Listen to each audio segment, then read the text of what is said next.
Okay. Well, yeah, I guess you want. You had a meeting with all No. I can name one. No.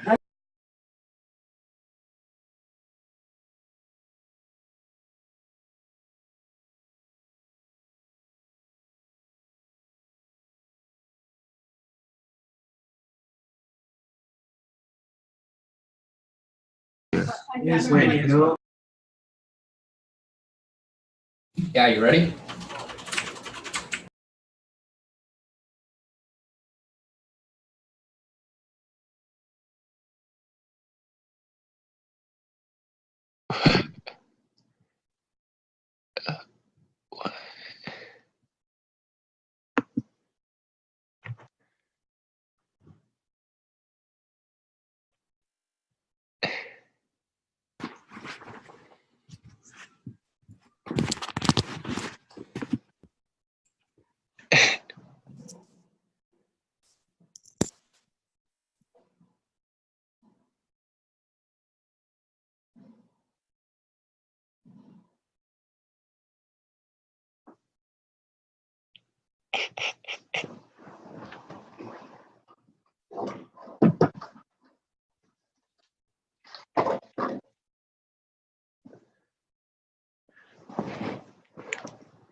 Allie, your first name is Allison, correct?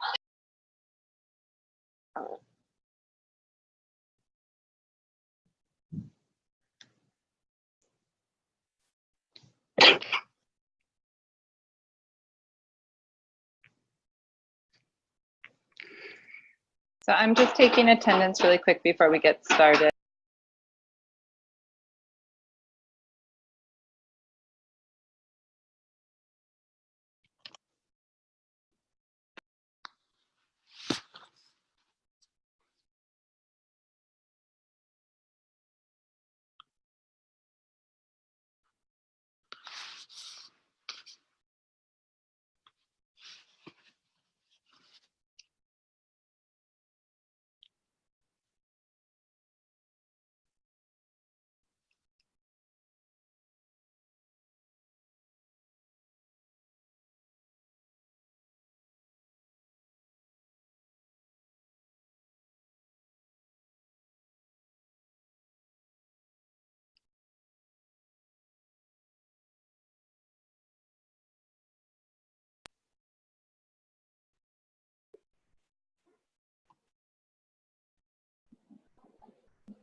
Sorry, who's G4483AV?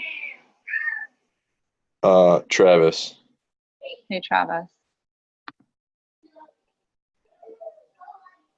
Travis, try to change your name.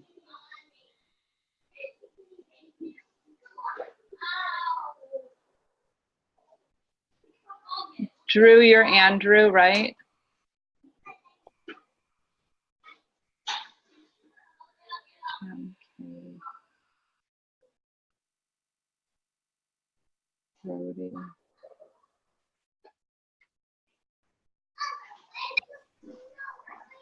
Okay. Hey, everyone. Let me see the chat here. Okay, cool. Thanks. So remember, there's a chat on the side that you can chat to me at any point that you need.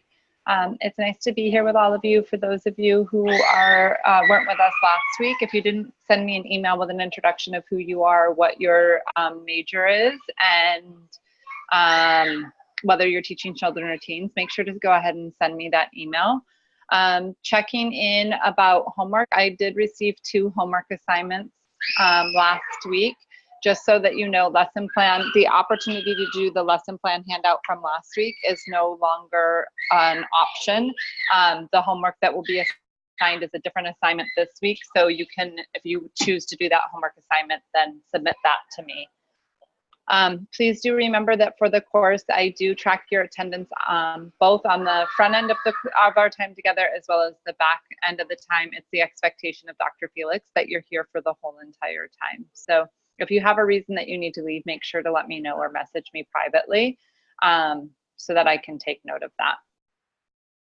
So where I want to start is I want to review the week that you all did. So you should all be caught up by now. You should have watched week 1. You should have watched week 2. And what you'll be watching after we are done with this course this week is week 3. So in reviewing, what I first want to talk about is this idea of being a yoga educator. And this is something that's really important to me. So like all of you, I started off as a PE teacher and then went on into the work of yoga and mindfulness in schools. And I think that there's two sorts of people that decide that they want to teach kids yoga. There's people who are kind of people, and I mean this in the greatest way, but like, I want to save the world sort of people, and I want to teach yoga and make every child's life feel better.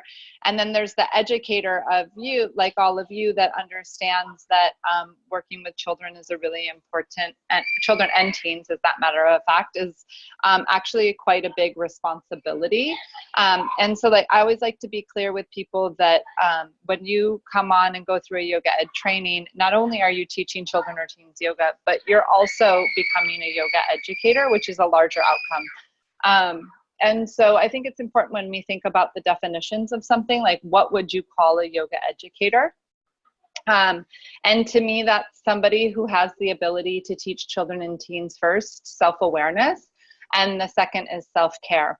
So the first place that I want to start, and for those of you who were on call last week, as you know, I do a fair amount of engaging. So I give you the opportunity to, you can either chat responses or you can unmute and answer questions that I ask. Otherwise, if it's radio silence, I am just going to call on people to answer. So hoping that we can all have more of an experience than me just lecturing to all of you. So in starting off, what I want to ask all of you is, what does self-awareness mean to you? And please know that I don't have judgment about answers, and there's really no right or wrong. It's more about inquiry and conversation.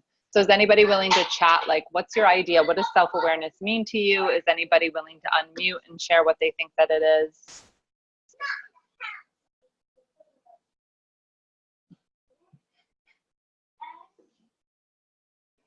Okay. So let's see. Cade, to you, what do you think that self-awareness is?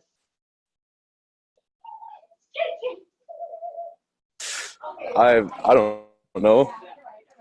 Okay, so let me say it like this to you, Cade. If somebody said to you, like, in a context of talking about students that you were working with, like, that student's not even aware of what's going around them, what does that mean to you? Like the student doesn't know what's going on. Okay, so they don't know what's going on. Awesome. Anybody else? Thanks, Cade. Anybody else want to jump in? Like, what is self-awareness? What does it mean to be okay, nice, Michael. I'm glad that you read the text. So who you and how you're being in any moment. So self-awareness is the ability to identify how you are in relationship to yourself. Ali, I think, sorry.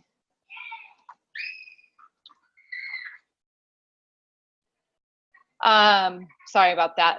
So self-awareness is the ability for you to understand who and how you are being in any moment, as well as how you are in relationship with other people. And I like to think about it relationality. So a really simple example of this is, let's say before I got on the call with all of you that I had like a really challenging conversation with a friend and I was super irritated.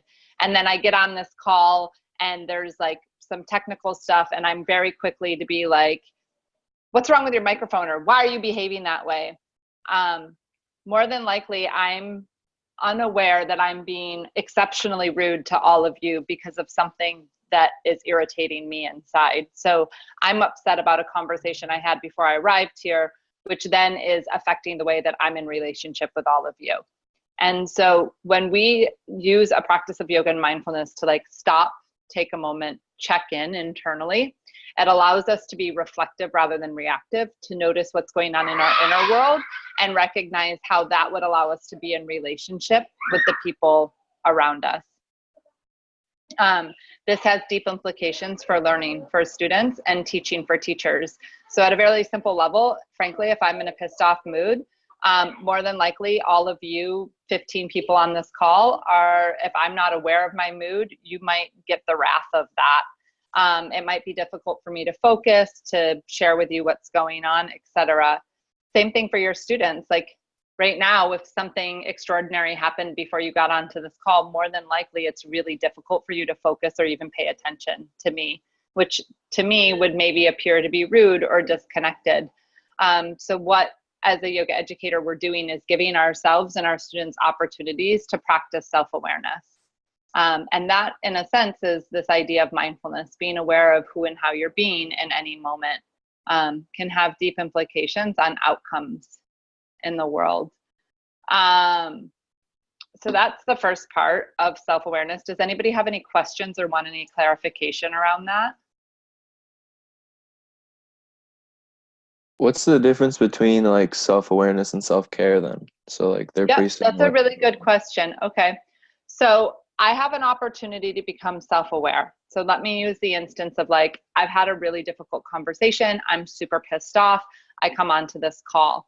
The opportunity of self-care is for me to like sit down in this chair that I'm in, to be reflective, check in, like, wow, that was a really intense call and I'm really irritated. And then think, okay, I need to get on this call with all of these students. What can I do in order to take care of myself right now and transition? So for me, maybe it's like, I need to sit up tall and use one of my yoga breathing exercises. Maybe it's that I need to close my eyes and like sit in silent meditation for a minute. Maybe it's that I need to move my body, like do some neck circles, just like stretch out and be like, okay, I'm over that and I'm going to move on. So self-care is the ability to shift into who and how we want to be. And this is the really important part as a yoga educator, because you're teaching clear tools to your students that not only do they enjoy on the yoga mat, but that they can take out into the world, into their life. So various breathing exercises, various yoga postures, different brain breaks, games, and relaxation techniques. Does that make sense to everyone? And does that answer your question? I believe I think maybe that was Michael who answered the question. Yeah, that clears it up. Yeah. Okay. So that's at the core of what we're doing as yoga educators, what you all are learning to do in teaching yoga and mindfulness as a unit in PD, is you're giving your students and yourself, frankly, this opportunity to practice self-awareness and then have self-care. Okay. The next thing that I want to point to is we talk about our responsibility as educators in the role of teaching. And I like to use the metaphor here of like the be, do, have, which is intention, action, outcome. And I talk about this in the online lecture. If you watched it, this should be a familiar conversation. And really it's the conversation, what I said to you, like relationality, how you're in relationship to yourself affects how you're in relationship with your students. So I find that it's really easy as a parent or as an educator to say, well, like, oh, he's being a particular way or she's doing that, rather than me taking a moment to think like, the way that I'm behaving, does this have any responsibility in the way that they're behaving? And so we think of this in like a mirror relationship, that like the way that I behave is the way my students will behave, and the way my students behave, I'll behave, and like having awareness around that. So when we talk about the be and the do and the have, it's like you as a yoga educator need to be yoga as much as possible. You need to do yoga as often as possible, and you need to have the outcomes of yoga. And so what I mean by be yoga is the intention that you're teaching your students. So like if I'm going into a class with the intention that I'm going to teach my students how to be focused, but I'm like all over the place and tangenting and can't stay focused, that's really opposite of what I'm trying to do. Rather, if I walk in, I let go of my day and I'm completely present to my students and their needs, like I'm focused on them, it's really easy for them then to understand how to be focused.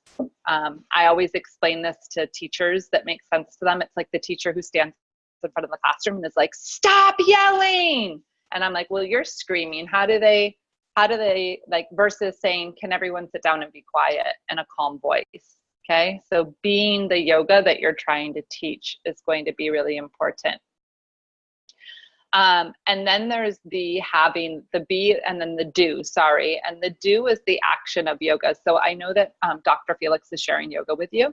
I encouraged all of you to participate in the practice yoga classes, to really go through all the breathing exercises, the yoga postures, etc. And even maybe be so inclined to poke around and do some YouTube classes, start a practice of your own. Because you can only teach what you know. And I think you all know this. Like, if you've never picked up a basketball, how are you going to go teach your students how to play a basketball game? If you've never unrolled a yoga mat and gotten on a mat, how are you going to really teach yoga? And then the last part of it is the have. So that's the outcomes of yoga. Yoga helps us to be physically fit, mentally, emotionally fit, and socially fit. And so it's not something, it's a practice, it's a discipline, it's something we're always working on improving. You're going to fall back, you're going to go forward with it, but that you really are bringing forward those outcomes of yoga. So you're physically fit, you're mentally, emotionally fit, socially fit when you're in the classroom teaching yoga to your students. Does anybody have any questions or want any clarifiers for that?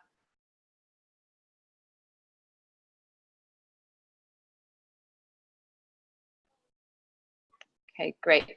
So the last piece that we talk about is the 5 pillars of the internal practice. So we talk about your response, you know, really the philosophy at Yoga Ed and the philosophy of yoga is owning your own relationship and owning your responsibility for yourself and the implications that that has in your teaching. And so we talk about these 5 pillars as a place for you to like always check in with yourself. And the first pillar that we have is self-awareness. So we talked about what that is already: authenticity, curiosity, self-compassion, and empathy. So I just want to clarify authenticity, curiosity, self-compassion, and empathy before we move on. So authenticity is the ability to speak to what's present. So for example, maybe if you're in a class and you're starting off with a time in the breathing exercise, and then you move into a discussion and there's a bunch of, you're in a teenage class and there's students that are like twirling their hair and maybe talking to each other, it might begin to really irritate you. And you have a choice, like you might become aware like, wow, I'm really irritated and that's really rude. And you kind of maybe want to scream out like, stop talking or be quiet, and all these like normal things that come up for us. But in more of a reflective practice as a teacher, you could check in, notice that it's bothering you, and rather have a really authentic conversation, which is like, hey, Allie and Bill in the back chatting, just want to let you know it's really difficult when we're talking. Or you don't even have to name call, because I wouldn't name call because you don't want to point out people, but maybe like, hey, I noticed that there's people chatting in the back, or there's people chatting in the room, and maybe you have things to share, but I just want to be honest, it's really difficult for me to teach to the rest of the class when there's other people talking. That goes a long way for students when we have the ability to be authentic rather than be authoritative to them. Also too, like authenticity for yourself. So also giving yourself the space, like it can be really helpful. I work with young children. I have my own young children. My oldest younger child is in 1st grade. If I have a really rough day at work and I find everything that he does to be irritating, even though it's not, he's just being a 7-year-old, it's really helpful for me just to say, hey, Reef, I had a really rough day at work, so I'm going to ask, can we just be quiet on the drive home from work, and then mommy will be ready to connect with you when she gets home. I have this in the classroom when I teach with kids of like, hey, Miss Coletta's having a really difficult day today. I have a headache. I'm going to ask that we all use our quiet voice rather than be quiet, everyone, and all the yelling that can happen. So practicing authenticity can go a really long way. It also, authenticity, the practice of it, allows students to practice being honest. Curiosity. I think this is really important, and it's a lost art, especially maybe not so much as you're a beginning PE teacher, but certainly as you go on. Staying curious is really important. I love to ask my students feedback, like, hey, how did you like that class? Or what did you think about this? Or what would you like to do? I love to find out what music my students listen to and use it in class. I love to find out what they're learning and see if I can't have any cross-curricular lessons. I feel like when you get to a place of, I know everything and I've been doing this for years, is kind of when you can get yourself into trouble. And so being curious about your own ability to teach as well as your students can be really helpful in your teaching.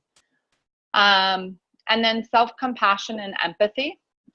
So they kind of go hand in hand. So compassion is the ability to be kind to yourself. Often a lot of us have the internal voice of like, I'm not good enough, or I was really horrible at that, or I messed up, or that sort of stuff. And again, what I pointed to, often the way that we're in relationship with ourselves, our own inner talk becomes our outer story. So taking the time to speak to yourself the way that you would speak to your friends can go a long way. And then empathy, this is a really important piece. Empathy isn't something that we're born with, it's something that we learn how to do. And this is the ability to like put yourself in somebody else's shoes, which can also go a really long way. And so the way that empathy would look in action would be, let's say that a student came in and told me that their grandma passed away the night before. I could just have a compassionate answer, which is like, oh, I'm so sorry that that happened. Or I could have an empathetic answer, which would be like, oh, wow, I'm so sorry to hear. How are you feeling? How is your mom? How is your dad? Like really me taking that moment to put myself in their shoes, think how they're feeling and walk them through those questions. Empathy requires listening. And when we're listened to, we often feel more heard. Okay. So those are the examples of the internal practices that go a long way in your teaching. What I'm going to do next is I'm going to put you into a breakout room. So you're going to be partnered up with somebody in your class. You all are old enough to make a decision. I want one person to give an example of what self-awareness would look like in a class. So this is for you, like you as a teacher practicing self-awareness. What's an example of something that, a way that you can practice self-awareness when you're teaching to your students? And then I want another person to use an example of self-compassion. When could you as a teacher or an aspiring teacher use to have more self-compassion in an instance? So I'm going to go ahead and put you in the breakout rooms. It's 23 after the hour. I'm going to give you 2 minutes to do this, so you don't need to spend a lot of time, and then I'll bring you back in. So you're going to be randomly paired up with somebody. One person choose self-compassion, one person choose self-awareness.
Okay.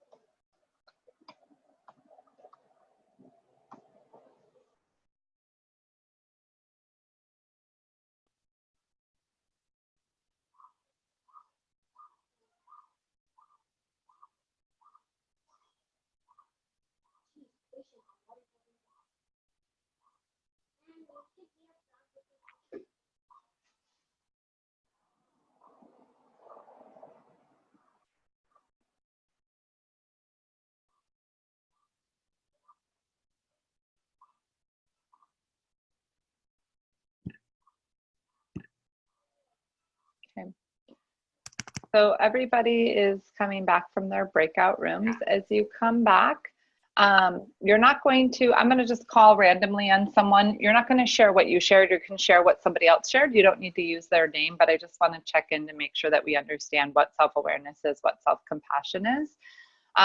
So I am going to call on, let's see, Bill. And Bill, can you share what the person told you, whether it was self-compassion or self-care, sorry, self-awareness or self-compassion, and what they shared? Yeah, so I partnered up with Mike. Mike did self-compassion, and he kind of just talked about like how it's important for you to actually like take an action of like caring for yourself in certain circumstances. Whether that be like kind of taking time just to think about, like you were kind of saying earlier, tough conversation. If that means that it might be, you know, doing it before the class actually happens or something, but taking that time that you need to like compose yourself and think about how you can care for yourself. Awesome. Thanks, Bill and Mike. That's fantastic. Awesome. Hey, Maria, I'm calling on you. So I don't know if you caught it. Can you give an example or that was shared in your group about self-awareness? We just talked about like being aware of like students during the activity, kind of assessing their individual needs and adjusting to them. Awesome. And also noticing like adjusting to your own needs, right? So it's like the self-compassion, self-care, it kind of like goes in. So taking the time before you go into a classroom to like take that pause, check in, what do I need? And then moving on. Okay, great. Thank you, everyone. That's great. So next, what I want to talk about is the external practice. So at Yoga Ed, we believe that everything is an inside game. It starts with you and then it goes out into the external world. So in the lecture, I talked about effective communication, interactivity, and flexibility. So I'm gonna ask just somebody, you can come forward and unmute so we can move quicker, or I have to call on you. But can somebody give me an example of effective communication, what this means? Like what's a way to effectively communicate with your students? And I'll give you a teaser. It's not that we just talk with our students. Like what are other effective communication tools that you use with students when you're working with them? Anybody want to share or do it in the chat? I can go. Hey, Allie, thanks. So like, it's more of like you talked about, it's being aware of your word choices and how you, like what you say to students and your body language. So if you go into something and you're having a bad day, like they're going to catch on to that and maybe start feeling the same way you are. Mm-hmm. So kind of things like that. Awesome. Yeah. So, you know, communication isn't just with our words. It's also in the way that we communicate with our body. It's also in the way that we use our ears, right? Like you can listen to somebody or hear somebody. Very good. Interactivity. So this kind of piggybacks on the conversation about curiosity. What does interactivity in a classroom mean?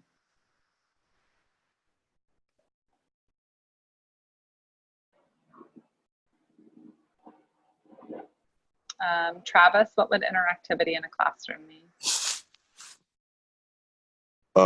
Just kind of like doing like breathing and stuff and being active with the students. Okay. Yeah, and giving your students a voice, right? So like the discussion, you could sit there and talk to them, or you could ask them questions similar to the way that I'm engaging all of you, right? Checking in with what your students like and honoring those needs. Flexibility. That's not meant to be a pun that you have to be flexible to teach yoga. But there's also like flexibility with your mind. What do I mean if I'm like, you need to be flexible as a teacher with your teaching? I can go ahead. Thanks, Bill. What's up?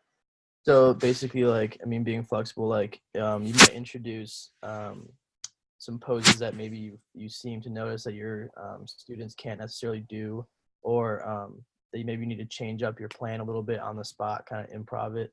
Or kind Exactly. of, as you stated in one of your videos, like maybe they come in and share some sort of like, oh, I'm sore from football, like, you know, can we just chill today? And then maybe you had some other kind of plan set, but instead now you're going to take it easy and do more of like something that benefit what they're coming out of, if that makes sense. Yeah, exactly. So yeah, you have a lesson plan structure, but your responsibility as an educator is to know a lesson plan structure and have mastery of the content so that you can meet the needs of your students. Because as you all know, there's nothing worse than sitting there being talked to about something that's completely irrelevant to you. So that's important. Thanks, Bill. That was a great explanation. Awesome. We're going to take a yoga break. I'm going to teach you how to do a breathing exercise. It's called Joy Breath. If you're in a chair, you want to scooch back your chair so that you have some space away from the table. You're going to reach your arms out in front of you. Just give a wiggle of your fingers. We're going to make a pattern with our arms. Just so you know, when the hands go down on the side, you can either bring your hands down to touch your knees, or you can let your hands just really shake along the side of you. You can also do this breathing exercise standing up. You'll see it in your manual with a forward fold. For the sake of us being in chairs, I'm going to teach it without the forward fold at the end, with the exhale, the forward fold. So reaching your hands out in front of you, you're going to inhale, go up. Exhale, bring your hands halfway down. Palms turn up, inhale, open. Exhale, bring your hands back forward. Inhale, take your arms up. We're going to open our mouth. Let the breath go out. So let's do that one more time. Inhale up. Exhale, halfway down. Inhale, open up. Exhale, back to center. Inhale up. Big exhale. Very good. So Joy Breath is an awesome breath to energize your classroom. It's also a really good way to bring focus because there's a patterning to it that typically students follow along really well.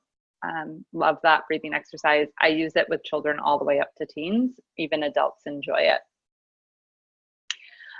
Next, what I want to just quickly cover is it's important for you as educators to understand the benefits of teaching children's yoga. Something that's cool about yoga is that it's not only physical for PE, it also gets into the mental, emotional, and social.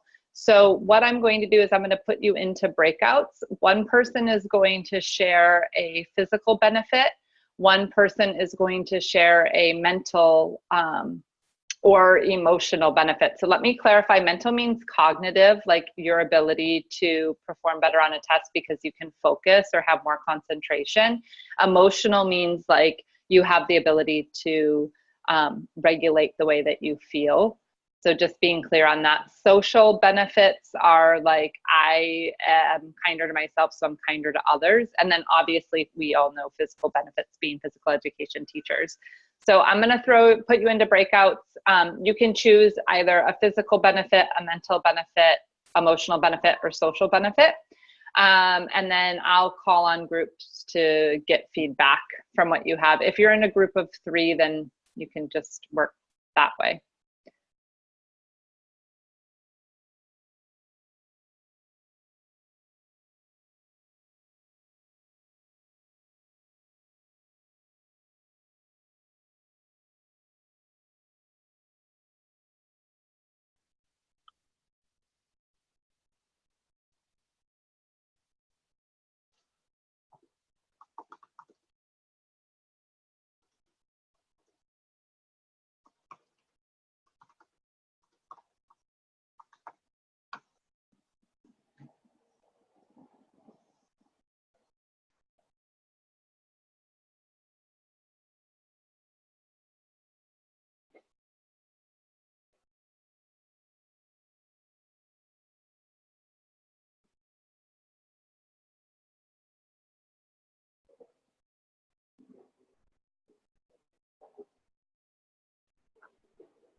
Oh, oh. Oh, can everyone hear me? I don't think we got like taken out of our breakout room, so I just left mine. I don't know. You left and it's working. Yeah, I Yeah. have no idea. I have no idea. I'm wondering, so we run a course simultaneous, and this happened to us last time, and we thought that it was fixed by Zoom, and I'm afraid maybe it's not. And I can't, okay, so I see that people are coming back. I can't, for some reason, get anybody out. Can you see me still on the screen? Yeah. Yeah. Hmm. Can you tell everyone Okay. to like leave, or will they not see it? So yeah, that's how it works. But literally, so our other course starts at 1:30, and the moment like I broke you all out at 1:30, and then all of a sudden, like my whole platform is. I just emailed our tech team to see what's going on. But I'm hoping people will Figure it out. people are leaving, and this is recorded, so I'm just going to continue on again for like the sake of everybody's time. So thanks. Is this Allie who's talking? Yes. Awesome, Allie. In your group, can you share what somebody shared is a benefit of yoga? Yeah, like Drew, he said that for a physical benefit, flexibility and like range of motion could be one. Okay, awesome. And then let's see. Yeah, I'm not getting any response from this. Okay. And then did anybody share mental, emotional, or social in your group? Yeah, Allie said it would be like a stress reliever for you. Awesome. Cool. Anybody willing to share a social or a mental benefit that's out of a room in here? Well, I feel like one mental benefit is just like it helps you clear your head and like just kind of like rid yourself of any stress you had or anything. Right. Focus, which is super important, especially if you're an athlete, right? What about social Exactly. benefit? What about social benefit? Anybody have that? That's kind of the higher hanging fruit, but also important because like, especially like for team sports, and especially it's really important. I think, I don't know if any of you saw, but the Atlantic just released an article about how like PE, there was a huge longitudinal study done on PE, and that actually PE can be really ineffective for students because it does things like promotes bullying, etc. So a practice like yoga and mindfulness is accepting of everyone, and it's not a competitive sport, which oftentimes PE can become quite competitive.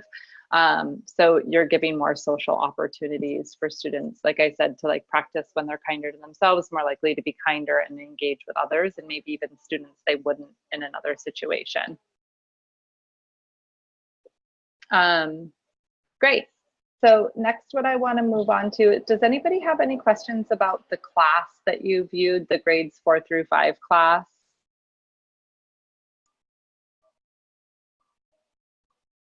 Okay. So where I am going to go to next is this is a really important piece. So if you have pen and paper available, you want to take it out, or notes that you're typing on. I'm going to talk about how to put together a yoga sequence. This is really important because when we think of yoga, it's like the union of the breath as well as the body, the breath and the movement. And so I always like to think of it like in a circular effect. And that kind of like where you start is where you end. So if you start your class with a breathing exercise, you're going to go through and end with a breathing exercise.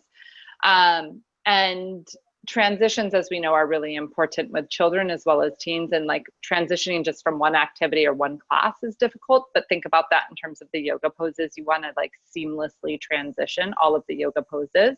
And so giving you an example of what a class that doesn't have a flow would look like would be like if you started standing in mountain pose, and then from mountain pose you sat down and you did a forward fold, and then you stood up and you did warrior one pose, and then maybe you did downward dog, and then maybe you stood back up, and then maybe you lied on your belly and did cobra pose. Like kind of that up and down is more like, you know, peaks and valleys than finding like a wave like flow. So like we in the yoga practice, we have a system of the way that we group together the yoga poses so that you can create the flow with the class. So I'm going to ask you to open up your children's guide.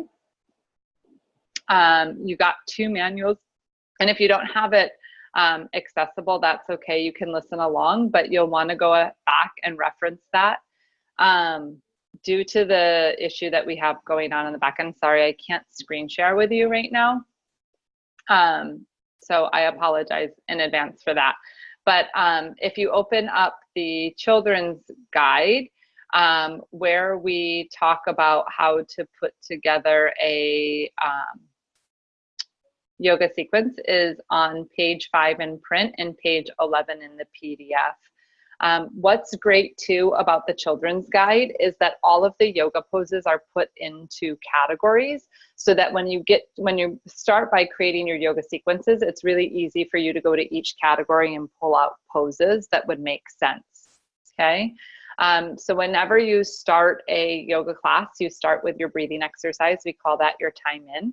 From there, you move into your warm-up activity. After your warm-up activity, you then move into all of your standing poses. From your standing poses, you go into your balancing poses. So oftentimes balancing poses are done on 2 feet. There are some balancing poses that are on the floor, but for most of the time in the balancing poses you'll see here in the manual, it's standing. So you'll go from your standing poses to your balancing poses. From your balancing poses, you want to go to your back bending poses. Whenever you have a back bend, so back bends are really energizing, you always want to have a forward fold. So I saw a lesson plan this week where somebody put a back bend, like did bridge pose, and then that was the end of the class. You would, after bridge pose, you would always want to have a counter pose of a forward fold, so maybe like seated forward fold. And then hip opening poses followed by any twisting poses, then an inversion followed by relaxation. So again, if you look at your manual, you will see that we have put all of these poses into categories this way for you. So it's easy for you to go in and put the poses in. So one of the things that you really want to pay attention to is the way that you sequence and put together the yoga poses. Does anybody have any questions on sequencing? And if you didn't watch it, I go through this in a lot of detail in the online training. So make sure to watch that section or rewatch it if you need more clarity. Does anybody need any clarity on that? Go ahead. Okay.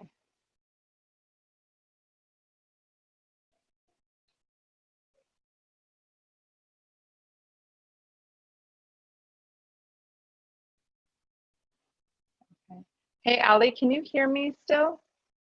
Yeah. Okay, great, thanks. I just wanted to make sure that you're here. It says that you're still in the group. Oh, no, I can hear you. Okay, awesome. So it sounds like everybody's clear on the sequencing. Like I said, you just really want to go back and watch that. You want to get really clear on how to create a proper sequence. You also will notice this as the more you take yoga classes. If you need any clarity, please feel free to send me an email, or I'm happy to jump on a call with you. So next, what I want to do is I'm going to give you 4 different poses. When I give you the 4 poses, given the categories that you have or using your manual, I want you to go ahead and put them in order that you think that they would go. So the 4 poses are mountain pose, butterfly pose, cobra or snake pose, and let me think, pretzel pose. So you have pretzel pose, butterfly pose, mountain pose, and cobra or snake. I'm going to give you 1 minute, put those together in terms of a way that would create flow.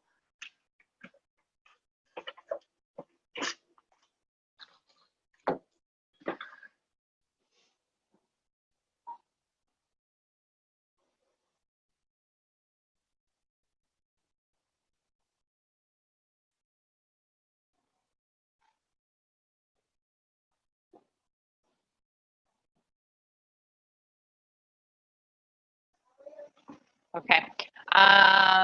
Let's see, somebody that I haven't called on. Brody, are you here? Are you able to give it a shot? How do you think you would put together those poses? And note, there's a few ways you can do this. So no right or wrong, and we're all learning here. So start in mountain, then maybe go to, what was the last one? I don't remember. Give it a shot. I don't know what I said last. I just know what I said.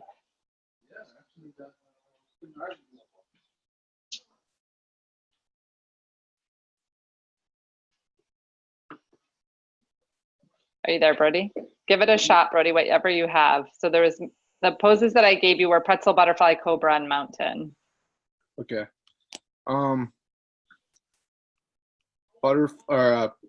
Mountain, then maybe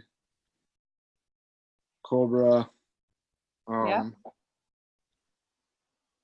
then butterfly, and then pretzel. Yeah. Perfect. Awesome. That's great. Really well done.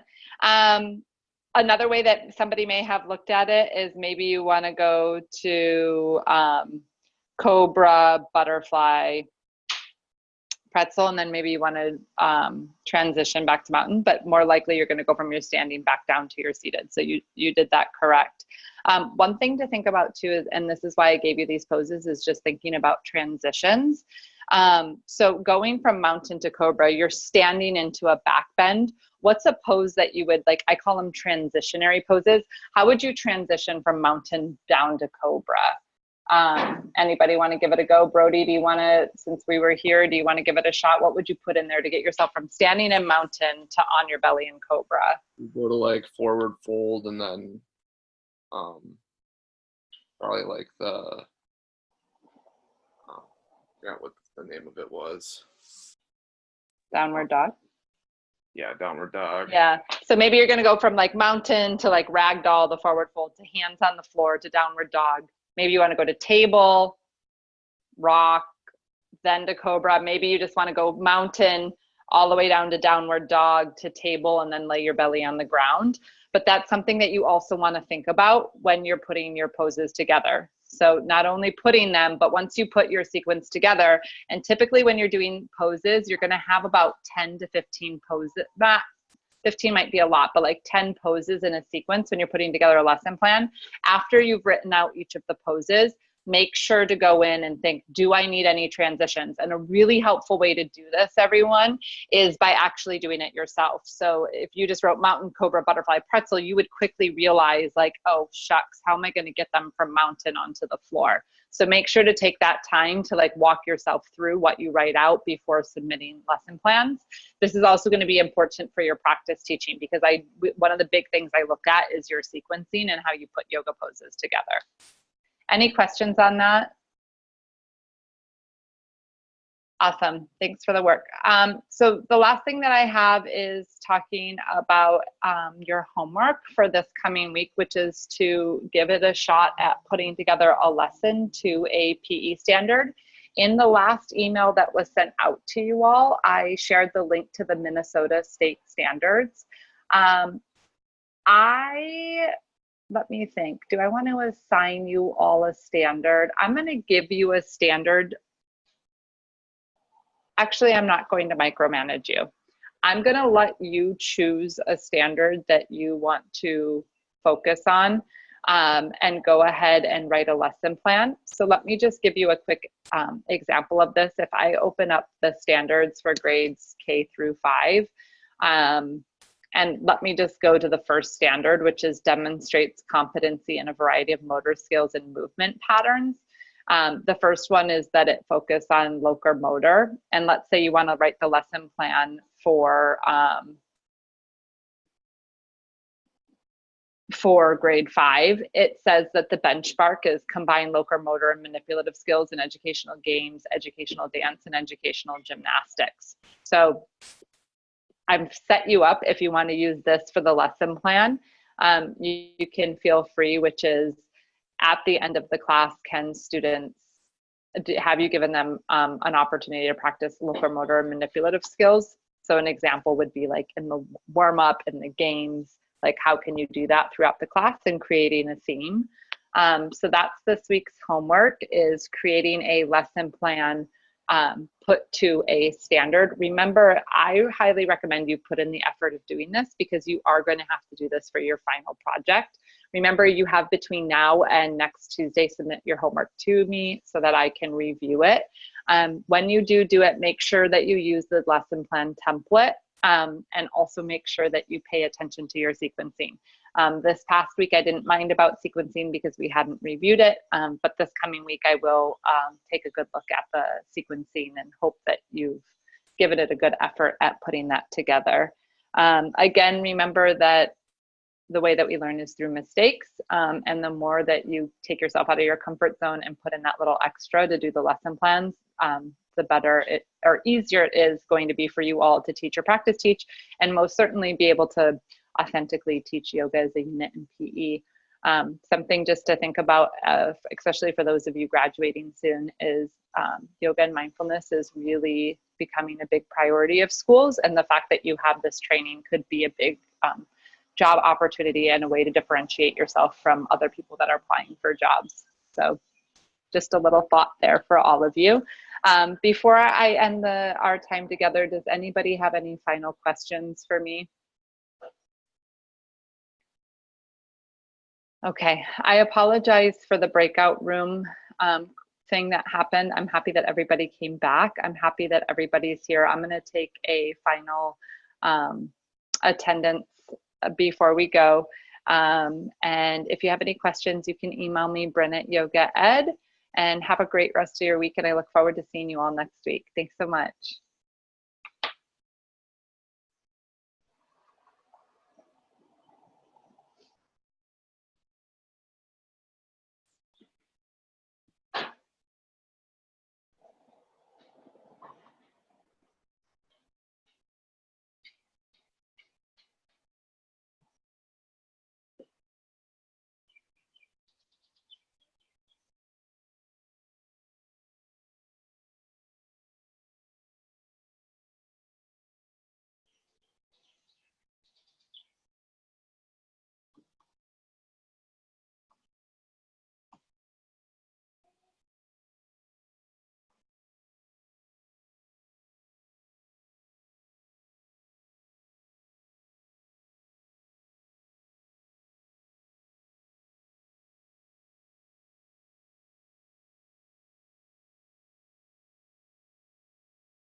Hey, Reef. Reef and Talia, we're gonna get going. Reef, did you give her a chance to play that at all? Okay, Reef. That's not really friendly. Please turn that off. We're gonna get going now.